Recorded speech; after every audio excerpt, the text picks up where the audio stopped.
चढ़त सवनवा धानी देवघर हम जाओ हियो अपना ललनवा खातिर शिव पर जल चढ़ाओ हियो अपना ललनवा खातिर शिव पर जलवा ढारो हियो चढ़त सवनवा धानी चढ़त सवनवा धानी देवघर हम जाओ हियो अपना ललनवा खातिर शिव पर जल चढ़ाओ हियो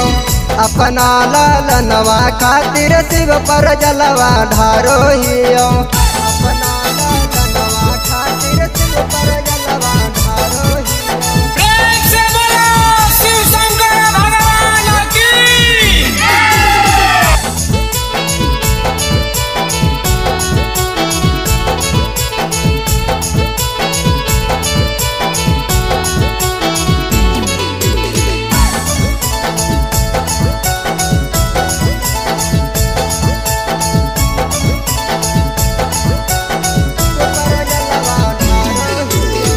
बाड़ी कठिन है शिव के नगरी आगे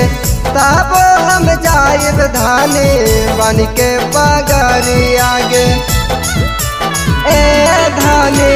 बाड़ी कठिन है शिव के नगरी आगे तबो हम जाइब धानी बन के पगरी आगे पहिला हम बेरी धानी पहिला हम बेरी धानी देवघर में जाओ हियो अपना ललनवा खातिर शिव पर जल चढ़ाओ हियो अपना ललनवा खातिर शिव पर जलवा ढारो हियो अपना ललनवा खातिर शिव पर जलवा ढारो हियो। प्रेम से बोलो शिव शंकर भगवान की।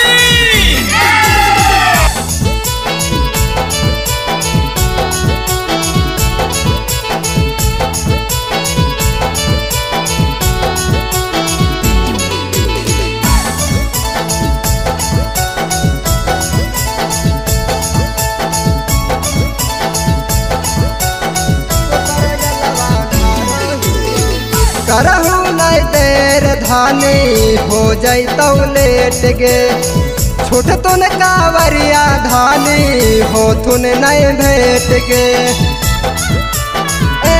धानी करहु नहीं देर धानी हो जैतौ लेट गे छूट तुन कावरिया धानी हो तुन नहीं भेट गे सुजित सिकंदर धानी सुजित सिकंदर धानी भोला के मनावो हियो अपना ललनवा खातिर शिव पर जल चढ़ावो हियो अपना ललनवा खातिर शिव पर जलवा ढारो हियो ए धानी।